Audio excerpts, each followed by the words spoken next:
नमस्कार दोस्तों, मैं हूं एस्मा अग्रवाल और आप सभी का स्वागत करती हूं इस वेब सीरीज में जिसका नाम है मधुमेह ज्ञान ही समाधान। दोस्तों, डायबिटीज आज के समय की विकट समस्या है जिसने पूरी दुनिया में अपना आतंक फैला रखा है। डायबिटीज पर कंट्रोल तो किया जा सकता है पर इसे पूरी तरह खत्म नहीं किया जा सकता। डायबिटीज को अगर कंट्रोल न किया जाए तो इसका असर आंखों पर, किडनी पर, हार्ट और ब्लड प्रेशर पर पड़ता है। डायबिटीज की बीमारी में शरीर में ब्लड शुगर या ब्लड ग्लूकोज की मात्रा बढ़ जाती है। ऐसा तब होता है जब शरीर में हार्मोन इंसुलिन की कमी हो जाती है या वो इंसुलिन हमारे शरीर के साथ तालमेल नहीं बिठा पाता। कैसे किया जाए इस हार्मोन को मैनेज ताकि शुगर कंट्रोल हो सके और एक डायबिटिक नॉर्मल तरह से जिंदगी जी सके? इन्हीं सवालों के जवाब आपको मिलेंगे आज के हमारे इस प्रोग्राम में। हमारी गेस्ट हैं आज डॉक्टर हेमा सिंह, जो कि एक कंसल्टेंट एंडोक्रिनोलॉजिस्ट हैं और सुपर स्पेशलिस्ट है डायबिटीज की फील्ड में। तो आइए मिलते हैं डॉक्टर हेमा सिंह से। डॉक्टर हेमा, आपका बहुत बहुत स्वागत है हमारे आज के इस एपिसोड में। डॉक्टर हेमा, बहुत सारे लोग ऐसे हैं जिन्हें यदि डायबिटीज होती है तो वो सीधा अपने डॉक्टर, अपने फिजिशियन के पास जाते हैं। ये एक गलत चीज नहीं है, ऐसा होना बहुत ही नेचुरल, बहुत ही नॉर्मल है। लेकिन जो रीसेंट स्टडीज हुई हैं या जो लोग इस बारे में काफ़ी हद तक जानते हैं, उन्हें पता है कि एक एंडोक्रिनोलॉजिस्ट का रोल जो है वो एक बहुत अहम रोल होता है, खासकर डायबिटीज़ के संदर्भ में। तो आपसे जानना चाहेंगे कि एंडोक्रिनोलॉजिस्ट असल में क्या करता है? तो ये बहुत अच्छा सवाल पूछा आपने कि who is an endocrinologist. Basically काफ़ी लोग नहीं जानते कि एंडोक्रिनोलॉजिस्ट होता कौन है जी। तो एंडोक्रिनोलॉजिस्ट बेसिकली जो भी हार्मोन रिलेटेड बीमारियां होती हैं, जैसे डायबिटीज़ में बेसिकली क्या होता है, इंसुलिन नामक हार्मोन जो है बॉडी में, या तो वो बनना कम हो जाता है या फिर वो बनता तो काफ़ी मात्रा में है लेकिन वो अपने रिसेप्टर्स पे जहाँ पर उसे काम करना होता है वहाँ काम नहीं कर पाता है, जिसके कारण बॉडी में काफ़ी सारी प्रॉब्लम्स आती हैं। तो जैसे इंसुलिन की कमी या उसके काम ना करने से डायबिटीज़ होती है, ऐसे ही शरीर में बहुत सारे हार्मोन्स होते हैं। जैसे थायराइड के बारे में आपने सुना होगा, थायराइड का बढ़ना या कम होना दोनों से ही बीमारियां होती हैं। पैराथायराइड हार्मोन काफ़ी कम लोगों ने सुना है, बट इससे हड्डियां कमज़ोर होती हैं। तो काफ़ी लोगों को हल्का सा चोट लगने पे ही बार बार फ्रैक्चर्स होते रहते हैं, बार बार वो उसको रिपेयर भी करा लेते हैं, बट स्टिल वो हड्डियों की कमज़ोरी बनी रहती है। वो जब तक आप उसकी बेसिक डेप्थ में नहीं जाएंगे बीमारी के, वो प्रॉब्लम आपको होती रहेगी। काफ़ी लोग उसके बारे में नहीं जानते हैं और वो बीमारी बॉडी में बनी रहती है। तो उस हार्मोन की बीमारियों के भी हम विशेषज्ञ हैं। इसके अलावा माहवारी की अनियमितताएं हो गई हैं, लड़कियों के, महिलाओं के चेहरे पे बाल आना, एक्ने होना, फुंसियाँ होना, ये सब हार्मोन्स की एक्सेस ज़्यादा होने के कारण होता है। इसके अलावा बहुत सारे ऐसे हार्मोन हैं जो बॉडी के लिए बहुत एसेंशियल हैं, जिनकी कमी के कारण बहुत माइनर सी प्रॉब्लम आती हैं, जैसे शरीर में ज़रूरत से ज़्यादा थकान होना, हल्का फुल्का घर का थोड़ा बहुत काम किया, इतने में ही महिलाएं थक जाती हैं, बीपी डाउन हो जाता है ज़रा ही चीज़ में, चिड़चिड़ापन रहता है, काम में मन नहीं लगता है। ये सब कॉर्टिसोल की कमी के प्रमुख सिम्टम्स हैं और लोग इसको ऐसे ही मान लेते हैं, चले जाते हैं, थोड़ी बहुत आयरन की कैप्सूल्स, ऐसे ही ताकत की दवाई लेते हैं, लेकिन ये प्रॉब्लम्स बनी रहती हैं। इन सब के कारण होते हैं हार्मोन्स की कमी या उसके एक्सेस ज़्यादा होने से भी होता है। जब तक बीमारी की जड़ में नहीं जाएंगे तब तक वो बीमारी कभी ठीक नहीं होगी। इन सब चीज़ों के लिए एक कंसल्टेंट एंडोक्रिनोलॉजिस्ट से आपको मिलना चाहिए। यदि आपके आसपास हैं, आपके फिजिशियंस जो होते हैं वो भी ये बीमारी अच्छे से देख लेते हैं, लेकिन अगर आपके आसपास कोई एंडोक्रिनोलॉजिस्ट अवेलेबल है तो वो इस चीज़ को उनसे बेहतर, थोड़ा सा बेहतर तरीके से, क्योंकि वो उसके स्पेशलिस्ट हैं, आपको बेहतर इलाज या बेहतर बता पाएंगे। बिल्कुल, जैसे कि डॉक्टर हेमा सिंह ने बताया कि हार्मोन से होने वाली कोई भी जो प्रॉब्लम्स होती हैं वो बेहतर तरीके से समझी जा सकती हैं एक एंडोक्रिनोलॉजिस्ट द्वारा। इसीलिए दोस्तों, डायबिटीज़ जो कि इंसुलिन हार्मोन की इनसफिशिएंसी से यानी कि उसकी असक्षमता से होने वाली बीमारी है, तो इसे बेहतर तरीके से समझ सकते हैं एक endocrinologist. Doctor Hema, diabetes care अपने आप में पूरा एक, हम कहेंगे, साइंस है। यानी कि जिस व्यक्ति को डायबिटीज हुई है उसे लाइफस्टाइल मैनेजमेंट जो है वो बहुत ज़रूरी हो जाता है। आप इसे किस नज़र से देखते हैं? यानी डायबिटीज केयर आपके हिसाब से किस तरह से होनी चाहिए?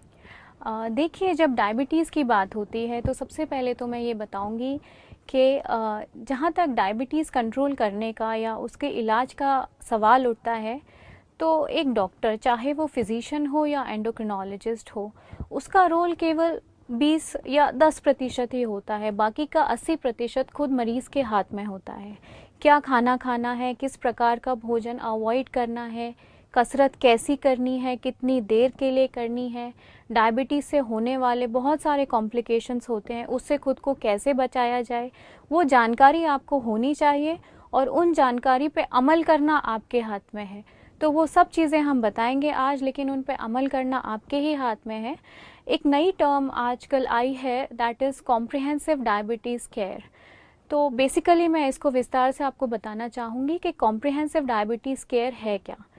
तो जब अमूमन डायबिटीज़ की बात होती है तो लोगों का बस होता है कि हमारा ब्लड शुगर लेवल नॉर्मल रहे, वो अगर ठीक है तो हम सब ठीक हैं, बट ऐसा नहीं है। जो ब्लड शुगर होता है वो अल्टीमेटली ब्लड में जाता है और बॉडी के एक एक अंग को प्रभावित करता है, जिसमें सबसे ज़्यादा हो गई आपकी आँखें।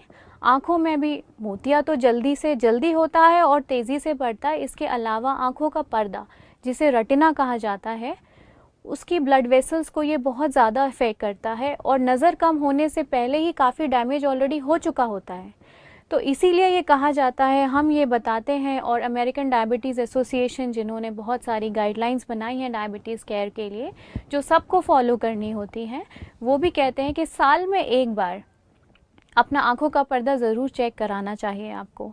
ज़रूरी नहीं है कि आपकी नज़र में कमज़ोरी हो या और भी कोई दिक्कत हो, आप बहुत आगे बीमारी जा चुकी होती है, लेकिन उसको बचाया जा सकता है। आजकल लेज़र थेरेपी, बहुत सारे इंजेक्शन्स अवेलेबल हैं, अगर प्रॉब्लम है तो उनको बचाया जा सकता है। बट एक बार अगर प्रॉब्लम बढ़ गई एक हद से ज़्यादा, तो आँखों की रोशनी जा सकती है।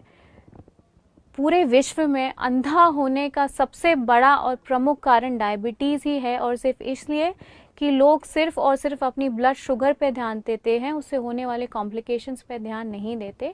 तो आप अपनी आँखों को बिल्कुल बचा सकते हैं समय समय पर अपनी आँखों का फंडस चेक करा के। पर्दा, जिसे फंडस कहा जाता है, साल में एक बार ज़रूर चेक कराना है। यदि उसमें कुछ प्रॉब्लम है तो उसको और जल्दी 6 महीने 3 महीने में कराना होता है। इसके अलावा आपके पैर की जो नसें होती हैं वो धीरे धीरे गल जाती हैं।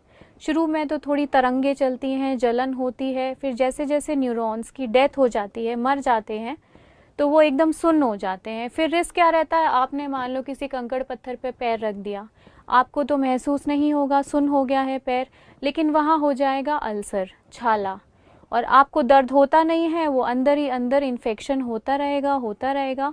और अल्टीमेटली पेशेंट्स को जब पता चलता है, जब पैर एकदम फूल गया, इन्फेक्शन हो गया, और उस केस में जान बचाने के लिए पैर काटना पड़ता है। ऐसे केसेस काफ़ी ऐसे देखे गए काफ़ी हैं, केसेस आते हैं। एम्पुटेशन जिसे कहते हैं, एम्पुटेशन जिसे कहते हैं, उसका भी प्रमुख कारण डायबिटीज़ ही है।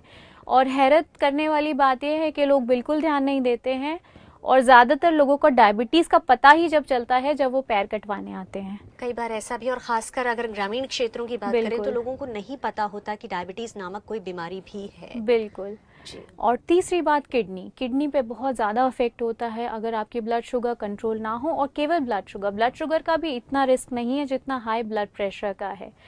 तो क्या होता है कि जब डायबिटीज़ होती है तो कोलेस्ट्रॉल जो होता है वो भी खून की नसों में जम जाता है, और खून की नसों का जो डायमीटर होता है, जहाँ से ब्लड जाएगा, वो धीरे धीरे सिकुड़ता चला जाता है और ब्लड सप्लाई हो जाती है कम, जिसके कारण लकवा होना, दिल का दौरा पड़ना, MI जिसे कहते हैं, वो सब बीमारियां होती हैं। ऐसे ही किडनी को भी ब्लड की रिक्वायरमेंट होती है, तो वहाँ भी कमी होती है, प्रोटीन लॉस होता है, किडनी धीरे धीरे अफेक्ट होती है। और आपको जान के हैरानी होगी कि दुनिया में जितने भी किडनी ट्रांसप्लांट या डायलिसिस वाले मरीज़ हैं, सबसे बड़ा कारण उसका अनकंट्रोल डायबिटीज़ ही है, अनकंट्रोल ब्लड प्रेशर।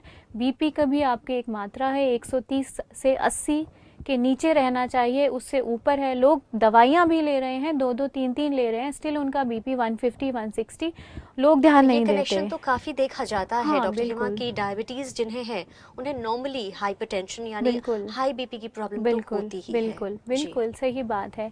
और तीसरा, जहाँ तक इन्होंने बात की लाइफस्टाइल की, तो वो मैं बताना चाहूँगी कि पहले की तुलना में आज की लाइफस्टाइल बहुत ख़राब है हम लोगों की, चाहे वो ग्रामीण क्षेत्र हो चाहे शहरी क्षेत्र हो।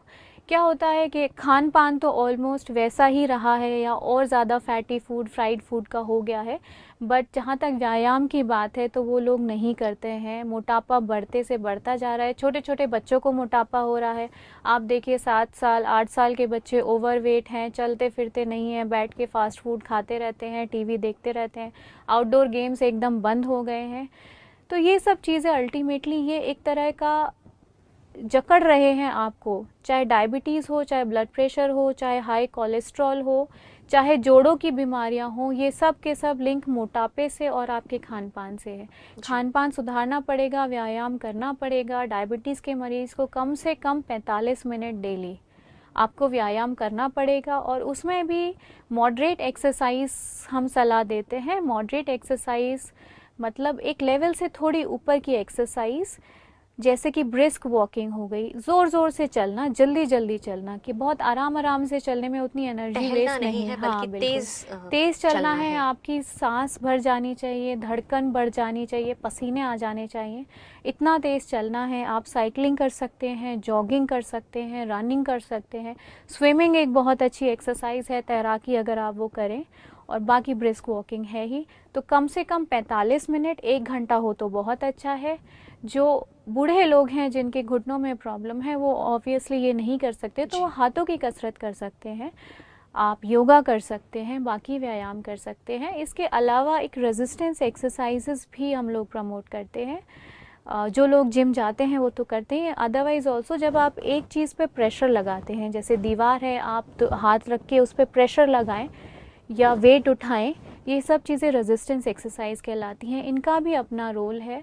तो लगभग हफ्ते में 3 दिन कम से कम आपको रेजिस्टेंस एक्सरसाइजेस भी फॉलो करनी चाहिए जी। और ये सब दोस्तों पार्ट होता है of the comprehensive diabetes care, जो कि आपको प्रॉपर तरीके से, सही तरीके से एक एंडोक्रिनोलॉजिस्ट ही बता पाएंगे। हमारा जो अगला सवाल है डॉक्टर हेमा, वो ये है, जैसे कि आपने कहा, मुझे लगता है काफ़ी हद तक तो आपने हमें बता ही दिया है कि डायबिटीज़ से जुड़ी हुई कॉम्प्लिकेशंस क्या होती हैं। जैसे कि आपने कहा आँखों पर उसका ख़ास असर होता है, या पैरों पर, तलवों पर उसका ख़ास असर होता है, किडनी पर। और कोई ऐसी ख़ास चीज़ जिसके प्रति एक डायबिटिक को सतर्क रहना चाहिए? कोई और ऐसी ख़ास कॉम्प्लिकेशन?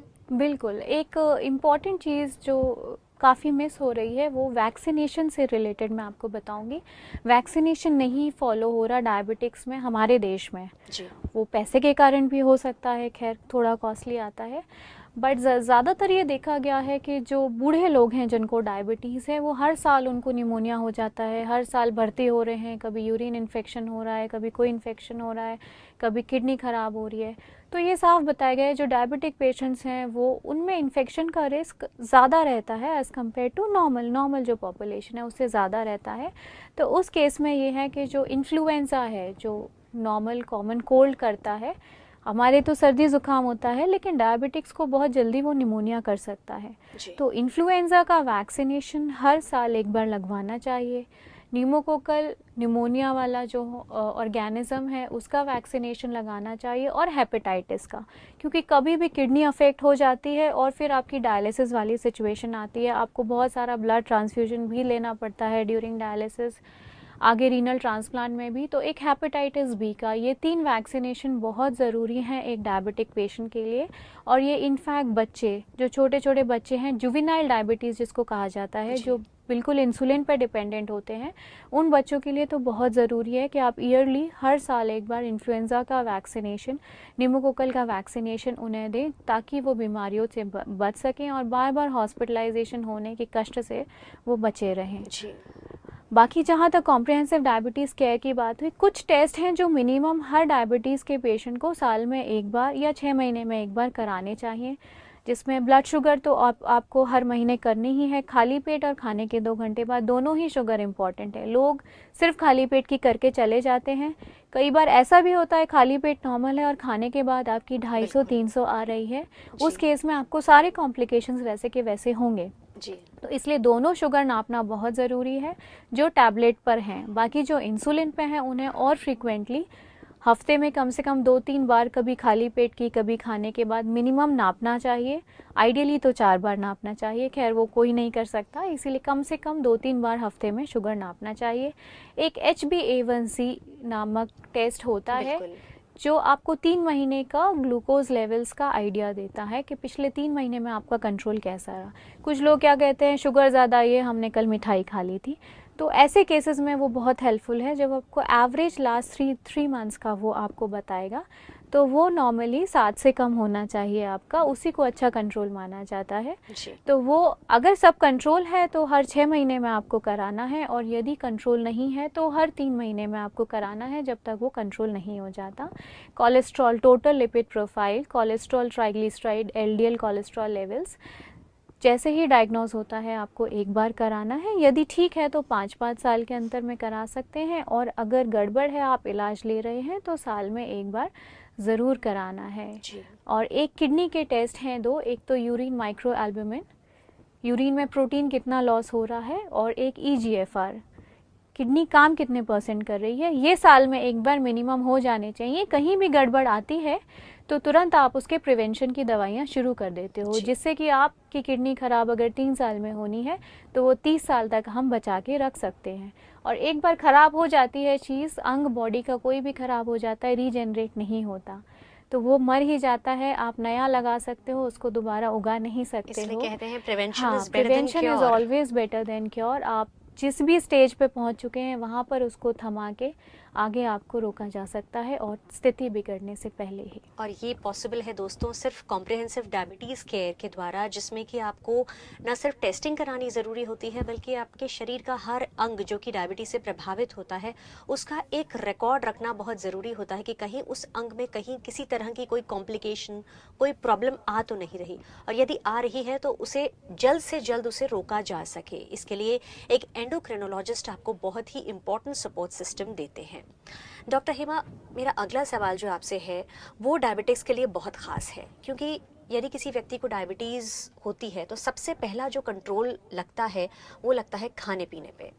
जैसे ही डायबिटीज़ हुई, मीठी चाय बदल जाती है फीकी चाय में, मिठाई आपके लिए एक सपने से कम नहीं रहती, और खाने पीने में आपको बहुत ध्यान रखना पड़ता है कि आप तला भुना ना खाएं, आप मीठा बिल्कुल ना खाएं, आप बहुत फल ऐसे जो ज़्यादातर लोग पसंद करते हैं, जैसे कि केला है या आम है या चीकू है, जो मीठे फल हैं जो खाने सबसे ज़्यादा पसंद किए जाते हैं, उन पर एक रोक लग जाती है, बैन लग जाता है। इसके बारे में आपसे जानना चाहेंगे कि डायबिटिक्स को क्या ख़ास ऐसे खाने की चीज़ें हैं जो बिल्कुल अवॉइड करनी चाहिए, जो उसे नहीं लेनी चाहिए। देखिए, बहुत अच्छा सवाल पूछा आपने। काफ़ी लोग हम जो अपनी क्लिनिकल प्रैक्टिस में देखते हैं, हर मरीज़ का पहला सवाल यही होता है, क्या खाएं और क्या ना खाएं। तो हम बताना चाहेंगे कि देखिए, अल्टीमेटली आप जो भी खाते हैं सब कुछ बॉडी में ग्लूकोज में ही कन्वर्ट होता है। तो ऐसा नहीं है कि खाना ही बंद कर दिया जाए, लेकिन कुछ ऐसे खाने हैं जिनमें बहुत ज़्यादा मात्रा में या बहुत जल्दी ग्लूकोज रिलीज़ होता है और वो शुगर लेवल को बहुत ज़्यादा बढ़ाते हैं। तो वो चीज़ें कम्प्लीटली अवॉइड करना ही बेहतर है, जिसमें हर तरह का मीठा हो गया, चाहे वो गुड़ हो, चीनी हो। अच्छा, काफ़ी लोग सोचते हैं चीनी नहीं, लेकिन गुड़ तो देसी होता है, गुड़ आप खा सकते हैं। जी बिल्कुल नहीं, शुगर केन, गन्ने से ही दोनों चीज़ें बन रही हैं, दोनों में उतनी ही लगभग कैलोरीज होती हैं। गुड़, चीनी हो, मिठाई हो, किसी भी तरह की नहीं खा सकते। स्वीटनर्स आजकल आ रहे हैं, आर्टिफिशियल एस्पार्टेम है, ये सब जो शुगर फ्री गोलियाँ हैं वो बिल्कुल zero calorie, almost zero calorie होती है। बहुत शौक़ है आपको मीठे का, आप नहीं छोड़ पा रहे हैं, तो आप वो गोलियों का सेवन बिल्कुल कर सकते हैं, पर उसकी भी आदत ना डालें, क्योंकि नई रीसेंट स्टडीज़ जो आ रही हैं उनमें वो भी डायबिटीज़ का रिस्क बढ़ा रहे हैं, ऐसा आया है। हालांकि अभी तक ये किसी ने एंडोर्स नहीं किया है, पर कुछ स्टडीज़ में, कुछ रिसर्च में ऐसा पाया गया है। इसीलिए इन दवाइयों का आप पैकेट देखें तो साथ में लिखा रहता है कि एक डोज से ऊपर आप ना लें। तो 8-10 गोलियां पर डे की मैक्सिमम आप ले सकते हैं, कोई दिक्कत नहीं है। स्वीट्स का आपको बहुत शौक है, अपना मिठाई घर में अलग बनवा सकते हैं, जिसमें आप शुगर फ्री की गोलियां कभी कभी डाल सकते हैं। ये तो मीठे की बात हुई। बाकी आटे की बात है तो रिफाइंड आटा आप ना यूज़ करें तो बेहतर है। जो मल्टीग्रेन आटा होता है आप अपने गांव में घर में पिसवा सकते हैं। लाइक 25% आपने चना ले लिया, कुछ मक्का ले लिया, 50% गेहूँ ले लिया, उसको कम बारीक पिसवा के मिस्सा आटा घर पे ही तैयार करवा सकते हैं। वो पाचन के लिए भी अच्छा है और उससे एकदम से शुगर लेवल भी नहीं बढ़ता है और पेट भी जल्दी भर जाता है, तो टोटल खाने का इंटेक भी उससे कंपैरेटिवली कम हो जाता है। तो इसको मल्टीग्रेन या कोर्स कार्बोहाइड्रेट्स भी कहा जाता है। बेजड़ की रोटी गांव की भाषा में कहते हैं, वो इस्तेमाल करें, वो बेहतर है। बाकी कभी जभी नॉर्मल आटा भी ले सकते हैं, ऐसे कोई मनाही नहीं है। जहाँ तक सब्जियों की बात है तो एक आलू अरबी, ये 2 सब्जियाँ हैं जो बहुत हाई कैलोरीज होती हैं, तो इनको थोड़ा कम मात्रा में लें। कभी जभी टेस्ट के लाइक जैसे आप आलू और गोभी बनाई, 2 पीस आलू के हो गए, वो नो कोई प्रॉब्लम नहीं है, बट एज सच आलू ही आलू आप ना खाएं, आलू अरबी। और फलों की जहाँ तक बात है तो कुछ फल बिल्कुल मना है, जिसमें चीकू है, जैसा कि इन्होंने बताया, आम, केला, चीकू, ये सब चीज़ें बहुत ज़्यादा हाई कैलोरी, मीठे भी बहुत होते हैं, इनको अवॉइड करें। बाकी सारे फल मना नहीं है, आप सेब खा सकते हैं, आप 7-8 पीस पपीते के छोटे कटोरी में लेके खा सकते हैं। आप अमरूद, आजकल अमरूद आ रहे हैं, अमरूद बहुत अच्छा है, जामुन खा सकते हैं, संतरा, मौसमी, जो रसीले फल है मेरे ख्याल से वो सभी फल खाए जा सकते हैं, बहुत ज़्यादा मीठे जो ना हो। और जूस बिल्कुल नहीं पीना है हमारी तरफ से। आप संतरा खा लीजिए, मौसमी खा लीजिए, लेकिन इनके जूस का सेवन ना करें, क्योंकि फल में फाइबर है जो कि अच्छा है आपके लिए। जब जूस बनता है तो केवल रस का रस होता है, एक साथ 4 संतरे का जूस बनेगा और उसका सिर्फ रस होगा, वो एकदम से शुगर को बहुत ज़्यादा ले जाएगा। लोगों को लगता है कमज़ोरी आ गई, ताकत, तो जूस का सेवन बढ़ा देते हैं, जूस बिल्कुल नहीं लेने। इसके अलावा आयुर्वेद, होम्योपैथ में सब कहते हैं करेला और नीम का जूस पीने से, तो ये बिल्कुल सही है। करेले के जूस पीने से काफ़ी लोगों की शुगर लेवल थोड़े कम हुए हैं, हालांकि बहुत बड़े लेवल की स्टडीज़ नहीं है, लेकिन आप हमारी भी दवाइयाँ खाते रहिए और वो आपको पीना है तो पीते रहिए, कोई नुकसान नहीं है, लेकिन इसे पूरी तरह से एक ट्रीटमेंट, एक उपचार ऐसा नहीं कि आप सारा ट्रीटमेंट बंद कर दें और सिर्फ वो, ऐसे बहुत केस आते हैं हमारे पास कि हम ये कोई पत्ता या जूस ये ले रहे हैं और शुगर उनकी 400 450 है, भर्ती हो रहे हैं, हार्ट अटैक आ रहा है, ऐसे काम ना करें। आप लेना चाहते हैं लें, लेकिन हमारी दवाइयाँ बराबर अपने शरीर की तरफ खुद सतर्कता भी बहुत ज्यादा जरूरी है और बार-बार टेस्ट रेगुलरली कराते रहें। उससे क्या होता है, आपको पता चलता है सही है तो जो खा रहे हैं उसको कंटिन्यू करने का मोटिवेशन मिलता है, और यदि गड़बड़ आती है आपकी जांचें तो आप उस चीज़ को जल्दी डॉक्टर के पास आते हैं। कुछ लोग 6-6 1-1 साल तक टेस्ट नहीं कराते, आप सोचते हैं ठीक चल रहा है, बट वो ठीक नहीं चलता। जब किसी व्यक्ति को डायबिटीज हो जाती है तो ये अपने आप ही अंदर से कहीं ना कहीं आ जाता है, डॉक्टर की सलाह, आसपास के लोगों की सलाह, ही बिकम्स मोर कॉन्शियस टुवर्ड्स क्या खाना है क्या नहीं खाना। लोग किताबें पढ़ते हैं, जानने की कोशिश करते हैं कि उन्हें क्या क्या करना चाहिए। लेकिन जब किसी व्यक्ति को डायबिटीज होने वाली होती है, वो जो स्टेज होती है, यानी हम उसे कह सकते हैं प्री डायबिटीज, वो स्टेज भी बहुत खास होती है, क्योंकि मुझे ऐसा लगता है कि यदि, जैसे कि हम कहते हैं prevention is better than cure, तो यदि उसी वक्त कुछ प्रिकॉशंस ऐसे लिए जाएं तो मेरे ख्याल से डायबिटीज तक पहुंचने तक रोका जा सकता है। तो आज आपसे जानना चाहेंगे कि ये प्री डायबिटीज, जो कि इन दिनों काफ़ी सुनने में आ रहा है, प्री डायबिटीज एक स्टेज और होती है डायबिटिक से पहले, ये प्री डायबिटीज क्या होती है? बहुत ही अच्छा सवाल पूछा आपने। देखिए, प्री डायबिटीज़ जैसा कि नाम में लिखा है प्री डायबिटीज़, तो डायबिटीज़ से पहले वाली सिचुएशन है जहां ना तो आपको डायबिटीज़ है और ना ही आप नॉर्मल हैं, आप एट रिस्क वाली स्टेज पे हैं। आप मान लीजिए कि इधर कुआं है, उधर खाई है और आप बीच में खड़े हैं, आप कहीं भी जा सकते हैं, तो बिल्कुल वो वाली स्टेज है जहां शुगर लेवल्स आपके उस डायग्नोस्टिक क्राइटेरिया को रीच नहीं किए हैं जहां हम डायबिटीज़ बोल देते हैं, लेकिन वो नॉर्मल नहीं है। जैसे कि जब हम खाली पेट की शुगर की बात करते हैं तो नॉर्मल लोगों के 100 से कम आता है और 126 होते ही हम उसे डायबिटीज़ बोल देते हैं। तो यदि आपकी खाली पेट की शुगर 100 से 125 हो, या खाने के बाद की शुगर 2 घंटे बाद की शुगर 140 से 199 हो, या HbA1c जो बोलते हैं 6.5 के ऊपर डायबिटीज़ होता है, तो वो 5.7 से 6.4 हो, उस कंडीशन को हम प्री डायबिटीज़ बोलते हैं। ज़्यादातर वो लोग हैं जो already at risk of diabetes हैं, जैसे कि जिनके फैमिली में चला आ रहा है। टाइप 2 की बात करते हैं तो फैमिली बाय फैमिली चला आता है, पिताजी माताजी के हैं, उनके बच्चों के हैं, उनके बच्चों के हैं, तो ऐसी फैमिली में अगर हैं तो आप बहुत ज़्यादा रिस्क पर हैं। लाइक पिताजी के 50 में हुआ डायबिटीज़ तो आपको 30 या 35 में भी होने का रिस्क रहता है अगर आप कुछ प्रिकॉशंस को फॉलो नहीं करते, जिसमें सबसे बड़ा आपका जो है रिस्क फैक्टर वो है बॉडी वेट। आजकल मोटापा जिस तेज़ी से बढ़ रहा है, डायबिटीज़ उतनी ही तेज़ी से बढ़ रही है। ये माना जा रहा है कि 2035 में हर 10 में से एक इंसान को डायबिटीज़ होगी, हर 10 में से एक। सोच के देखिए आप कितनी कॉमन हो जाएगी। और रीज़न एक ही है कि आपका मोटापा बढ़ता जा रहा है। और जहाँ तक हम हिंदुस्तानियों की बात है, तो जो हमारा बॉडी फैट डिस्ट्रीब्यूशन है वो सेंट्रल वाला है, बीच में पेट वाला फैट ज़्यादा होता है, बाकी हिस्सों में नहीं होता। और ये जो लिवर के आसपास पेट का फैट है वही सबसे नुकसानदायक है। तो जो बीएमआई होता है, आपके हाइट और वेट का रेशियो लेते हैं, उस हिसाब से आपका मोटापा बताया जाता है। तो जो बीएमआई 30 अमेरिकन्स के लिए है, वो ही बीएमआई हमारे लिए 27.5 है। मतलब उतना ही वेट का एक अमेरिकन है और एक इंडियन है, सेम भी वेट है, तो इंडियन को बहुत ज़्यादा रिस्क है डायबिटीज़ होने का। तो बेसिकली प्री डायबिटीज़ सिचुएशन है, डायबिटीज़ से पहले वाली।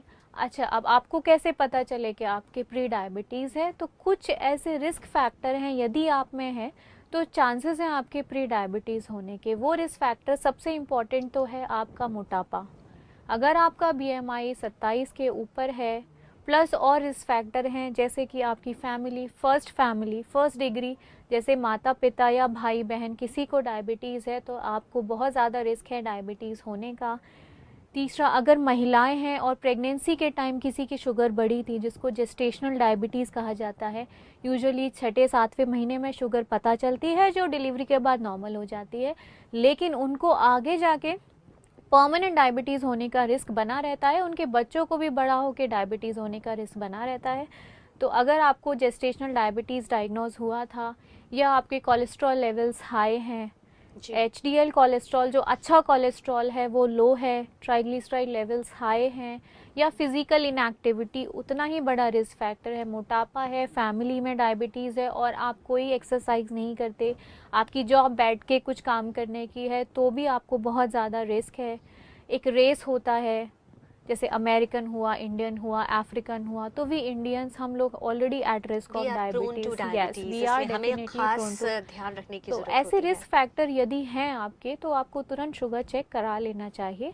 और यदि इस कैटेगरी में आता है तो यूजुअली तो ये कहा गया है कि 45 साल के ऊपर हर आदमी को अपना शुगर चेक कराना चाहिए, प्रिवेंशन के लिए ही। तो किसी को भी डायग्नोज हो सकता है, लेकिन यदि ये रिस्क फैक्टर हैं तो आप किसी भी एज ग्रुप के हों, चाहे 20 साल के हों, चाहे 30 साल के हों, आपको शुगर लेवल चेक कराना चाहिए। और वो यदि प्री डायबिटीज़ कंडीशन में आता है तो जो चीज़ें आप एक डायबिटिक को फॉलो करनी चाहिए, जैसे खान पान का बदलाव हुआ, एक्सरसाइज की बात हुई, वो सब एक प्री डायबिटीज़ को भी फॉलो करनी चाहिए, जिससे कि उसे आगे डायबिटीज़ ना हो। और हर साल अपनी शुगर ज़रूर चेक कराएं, आप कभी भी डायबिटीज़ में कन्वर्ट हो सकते हैं। और जो कॉम्प्लिकेशंस की हमने पहले बात की थी, जो कॉम्प्लिकेशन डायबिटीज़ को होते हैं वो प्री डायबिटिक में भी पाए गए हैं। पैरों की झंझनाहट, आंखों की परेशानी काफ़ी प्री डायबिटीज़ में ही स्टार्ट हो जाती है। इसीलिए उस शुगर लेवल को, आप प्री डायबिटीज़ को नॉर्मल लेवल में पीछे जाने के लिए आपको कदम पहले से ही उठाने पड़ेंगे। इसके अलावा मेटफॉर्मिन गोली आती है डायबिटीज़ के लिए, लेकिन वो डायबिटीज़ को प्रिवेंट भी करती है। तो जो मोटे हैं, बीएमआई ज़्यादा है, रिस्क फैक्टर बहुत ज़्यादा हैं, उनको मेटफॉर्मिन बहुत जल्दी शुरू कर देनी चाहिए, जिससे कि वो डायबिटीज़ से आगे बचे रहें। और वेट रिडक्शन, 7% बॉडी का वेट रिडक्शन मस्ट है आपके लिए। जो भी आइडियल बॉडी वेट आपके लिए आपके डॉक्टर बताएं, हर इंसान की लंबाई के हिसाब से उसका एक आइडियल बॉडी वेट होता है, वो रीच करना बहुत ज़रूरी है। जैसे ही वेट बढ़ेगा, आपके डायबिटीज़ होने का रिस्क और उससे होने वाले कॉम्प्लिकेशंस बिल्कुल वैसे ही बने रहेंगे। यानी कि जो प्री डायबिटिक है वो एक तरह से प्रिवेंटिव स्टेज है, एक ऐसी स्टेज जहां आपको अलर्ट हो जाना चाहिए, जहां आपको ध्यान रखना चाहिए कि अब मुझे डायबिटीज़ हो सकती है। तो वो सभी प्रिकॉशंस, वो सभी चीज़ें जो कि एक डायबिटिक के लिए प्रिस्क्राइब्ड होती हैं, एक प्री डायबिटिक को खास तौर पर ध्यान में रखनी ज़रूर चाहिए। बिल्कुल डॉक्टर हेमा, जैसे कि आपने कहा कि वो व्यक्ति जहाँ आनुवांशिकता डायबिटीज़ प्रमोट करती है, जहाँ जेनेटिकली जो है उनकी फैमिली में कोई भी डायबिटिक है, उन्हें तो चांसेस ज़्यादा रहते ही हैं। लेकिन क्या ऐसा भी संभव है कि यदि जीन्स में, यदि हमारी फैमिली में किसी को डायबिटीज़ ना हो, लेकिन क्या कुछ ऐसे और सिम्टम्स होते हैं या कुछ ऐसी क्या वजह होती है जिससे कि एक व्यक्ति को डायबिटीज़ हो सकती हो? और ऐसे में क्या प्री डायबिटिक्स को कोई ख़ास सिम्टम्स होते हैं?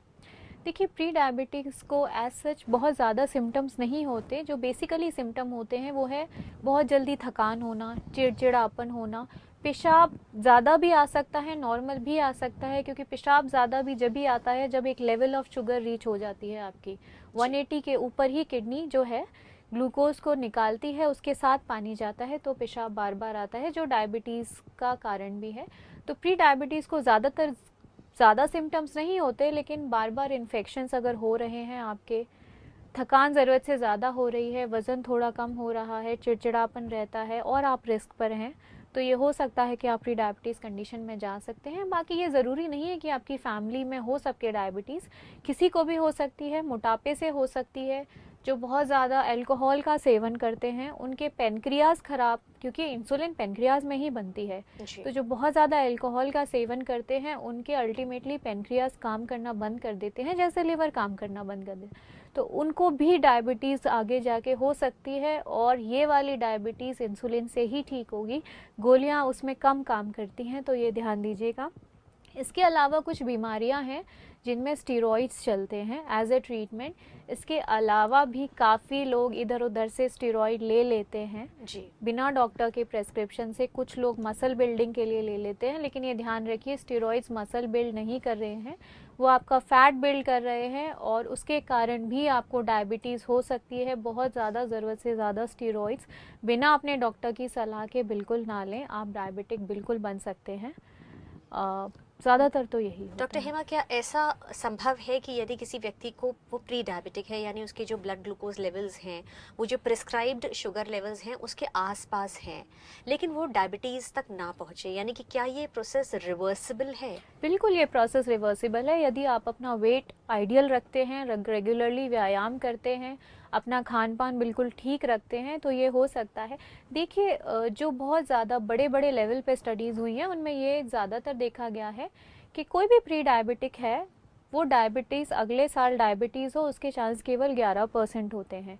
और यदि हम आज से 10 साल की बात करते हैं, 10 साल आगे की, तो यदि हम 100 पेशेंट लेके चले जो प्री डायबिटिक थे, तो 10 साल बाद ऑलमोस्ट 80% डायबिटिक हो जाते हैं।